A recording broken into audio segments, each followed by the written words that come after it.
하나님 말씀 신약 성경 누가복음 17장 22절 말씀부터 30절 말씀까지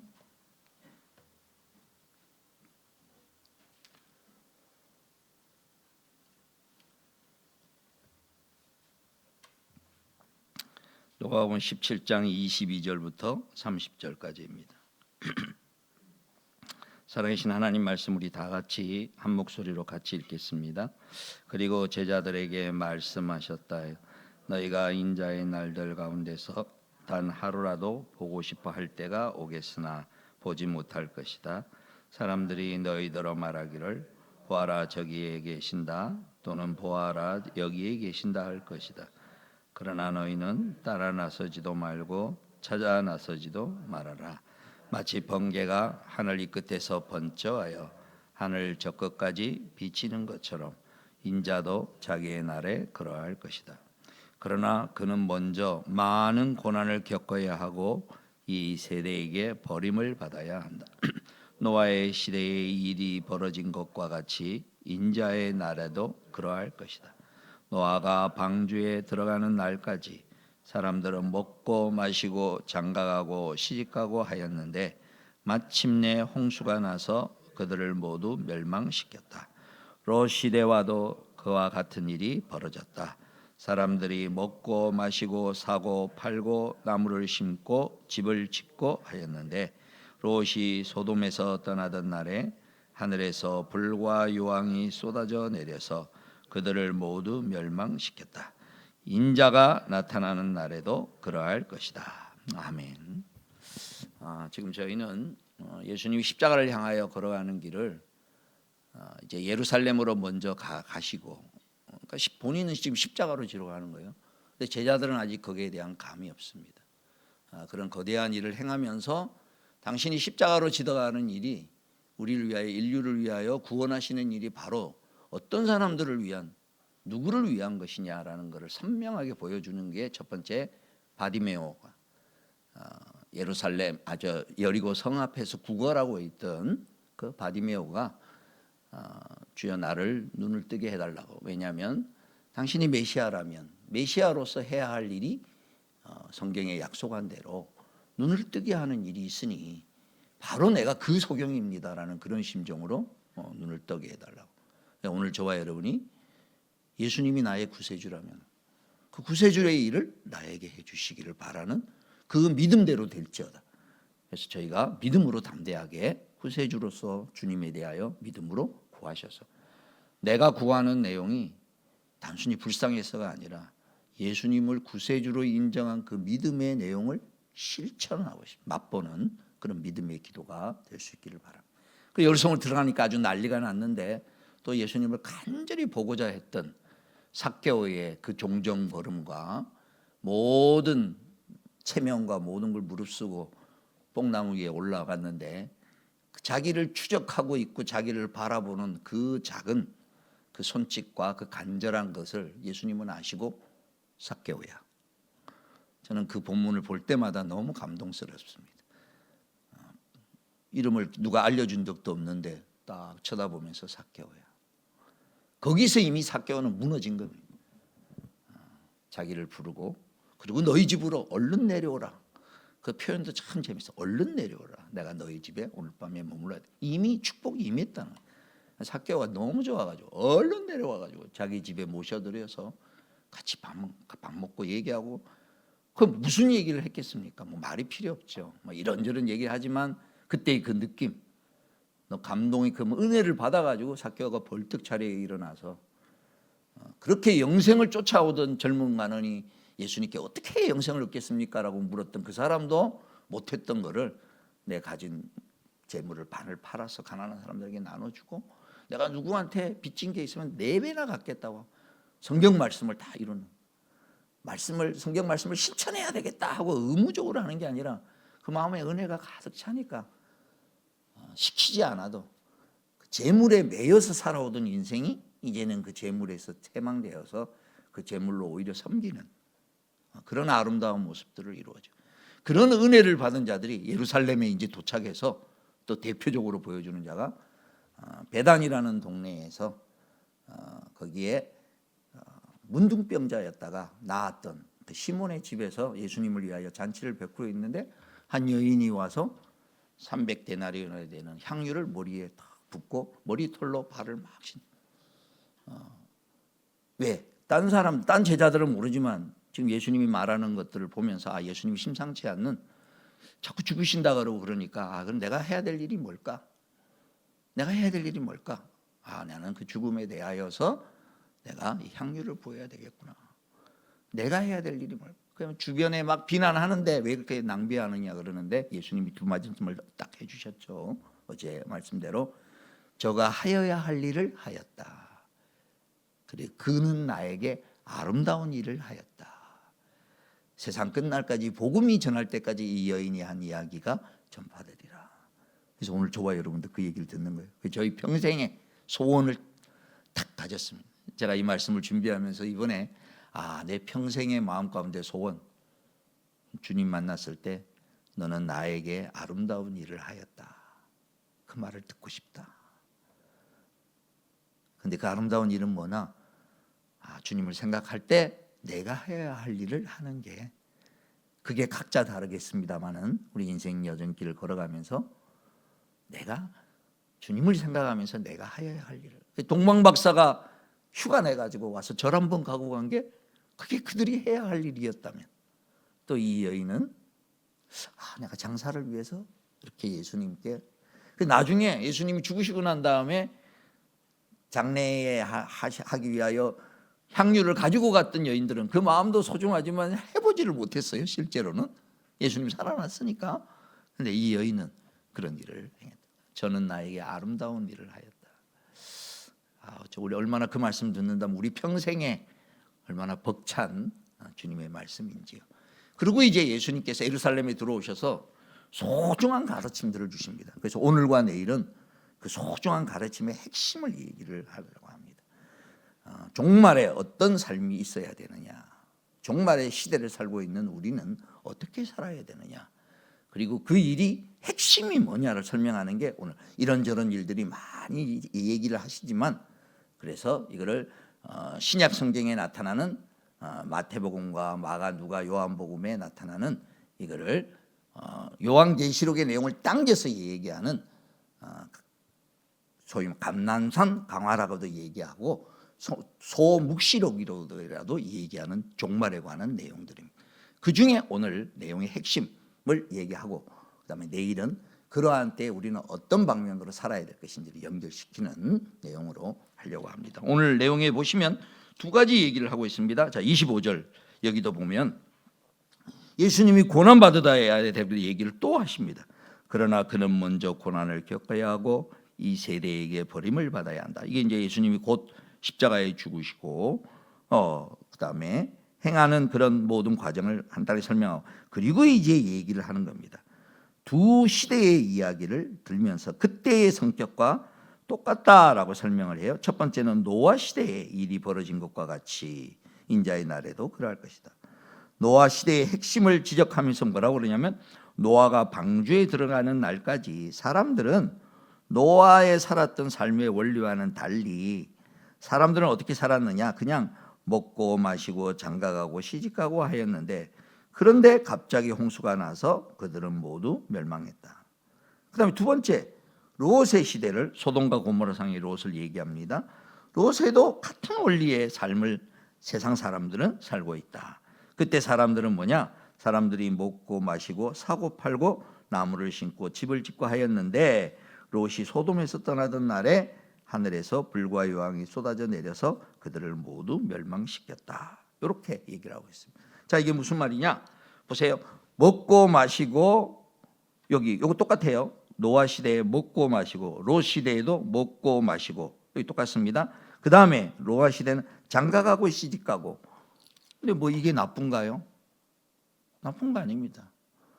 당연히 자연스럽게 먹고 마시고 그다음에 결혼하고 이렇게 하는 거죠. 근데 이런, 여기서 지적하는 건 일상의 일밖에 안 했다는 거예요. 무슨 얘기냐? 특별한 때인데, 특별한 때라면 특별한 반응을 해야 돼요. 아니, 뭐 전쟁이 일어났다. 지금 우리 전쟁이 빨리 하루아침에 우리가 마무리되기를 우리가 해야 되는데 이머전시한 상황이 벌어졌으면 거기에 맞게 대처를 해야 돼요. 그러니까 먹고 마시고 시집가고 장가가는 것 자체가 나쁘다는 게 아니고 일상으로 하던 일은 일상으로 하지만 비상적인 때라고 여겨질 때는 비상적인 것에 맞추어서 내가 거기에 우선순위를 가져야 돼요. 그래서 베드로 우리 한번 찾을까요? 베드로후서 2장 5절 성경을 한번 와서 여러분 표시를 꼭 이렇게 해놓기를 바라서 성경을 찾아서 이렇게 말씀을 드리려 합니다. 베드로후서 2장 5절 말씀을 보시기 바랍니다. 약 320페이지 쪽에 있습니다. 히브리서 다음에 베드로 전후서 있습니다. 베드로후서 2장 5절 보면 거기에 이렇게 얘기합니다. 그는 또 옛 세계를 아까워하지 않으시고 경건하지 않은 자들에게 세계를 홍수로 덮으셨습니다. 그때 그는 정의를 부르짖던 사람인 노아와 그 가족 7사람을 살펴주셨습니다. 의를 전파하던 노아, 옛날 성경에는 그렇게 되어 있습니다. 의를 전파하던 노아. 자, 노아 시대에 하나님께서 세상을 전체로 정리할 것이다. 지금 죄악이 너무 그래서. 근데 그거를 알고 노아는 그 얘기를 듣고 거기에 대비하기 위해서 방주를 짓고 있었단 말이죠. 방주를 오랜 세월 지었으리라고 봅니다. 그때의 건조 기술이나 모든 걸. 그건 산에다가 지었어요. 그러니까 이제 동네 사람들은 정신 나간 사람이라고. 그러니까 노아가 의를 전파했는데 실제로 하나님께서 이런 벌을 내리시고 이렇게 온 세상을 새롭게 하실 것이다라고 틀림없이 얘기를 했을 거예요. 최소한 사돈 집안에는 얘기를 했을 거예요. 아들 셋, 며느리 셋이 있는데. 그리고 간접적으로 또 증거를 했단 말이에요. 어떻게 간접적으로? 방주를 짓는 모습을 통해서 야, 저 노인네 저 가족은 뭐하냐? 저 배 짓는데 근데 배를 왜 저렇게 크게 짓냐? 배를 해변가에다가 안 짓고 배는 보통 해변가에다 짓는 거잖아요. 왜 조기다가 짓냐?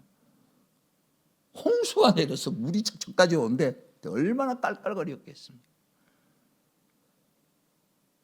사람들은 하나님이 하시는 일에 대하여서 얘기를 들었을 때 그 사인이 있었다는 거예요.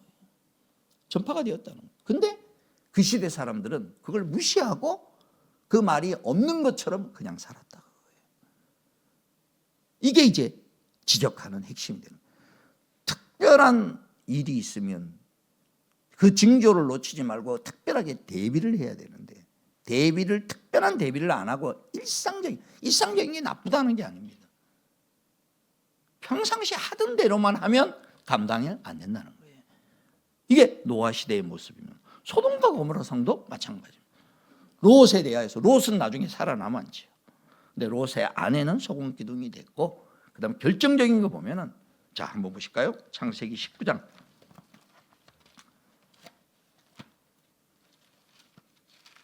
창세기 19장 14절 말씀 보시기 바랍니다. 13절부터 제가 읽겠습니다. 우리는 지금 이곳을 머리에 멸하려고 합니다.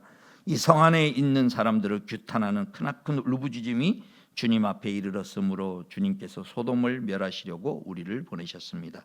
롯이 나가서 자기 딸들과 약혼한 사위감들에게 이 사실을 알렸다. 롯이 그들에게 말하였다. 서두르게 이 성을 빠져나가야 하네. 주님께서 이 성을 곧 멸하실 걸세. 그러나 그의 사윗감들은 그가 그다음 뭐라고 되어 있습니까? 농담을 한다고 생각하였다. 심지어 사위들인데 농담을 한다고. 분명한 하나님이 어떻게 하실 것이다라는 것에 대하여 얘기를 해줬는데 그거에 대하여서 그냥 농담을 한다고 생각을 했다. 이게 그 시대의 사람들의 특징이었던 마찬가지로 인자가 오는 시대에 지금 이 시대에도 주님이 다시 오신다라고 얘기하는 그런 내용에 대하여서 이런 마음을 가지고 전혀 개의치 아니하고 여기 보니까 소돔과 고모라 성은 거기다가 경제 활동까지 아까 지적할 때 먹고 마시고 노아 시대에는 시집가고 장가가고를 설명했다면 롯의 시대에는 그 다음에 더 붙였어요. 경제 활동을 활발하게 하느라고 정신이 없었다라고, 나무를 심고 팔고 이런 내용들을 설명을 하는 거예요. 똑같습니다. 어느 시대에나 모든 인생들은 똑같습니다. 그런데 이제 중요한 거는 세상 사람들이 그렇게 살아가는 거에 대해서는 그럴 수밖에 없다는 거예요. 왜? 하나님을 안 믿으니까. 오늘 지금도 마찬가지입니다.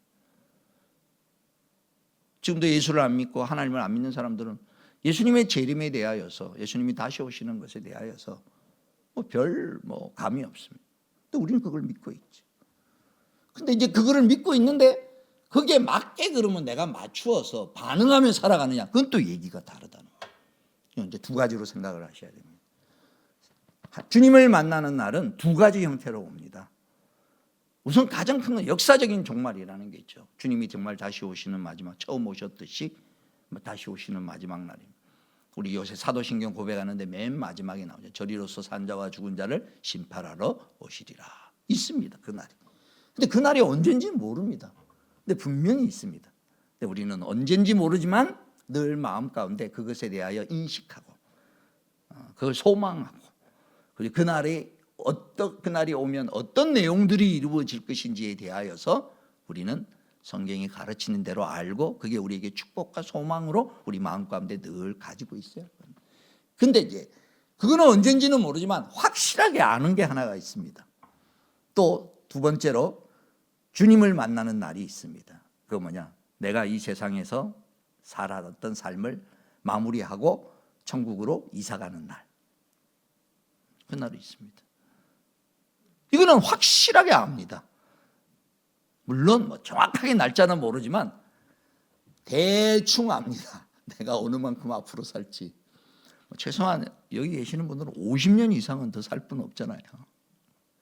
여기 앉아 계시죠. 우리 아이들은 대충 내 나이가 얼마고 내 몸 상태가 얼마면 요즘 건강이나 이런 거를 볼 때 특별한 일이 있지 않는 한, 앞으로 한 어느 만큼 후면 내가 주님 배울 것이다. 이건 너무 분명하잖아요.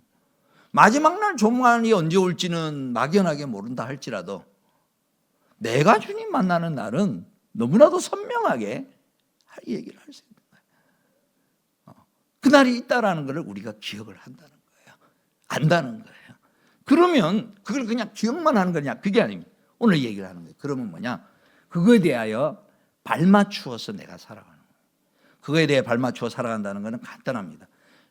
우리 가정교회 삶 공부 중에 맨 마지막 공부를 하는 게 뭐냐면은 하나님을 경험하는 삶이라는 게 있습니다.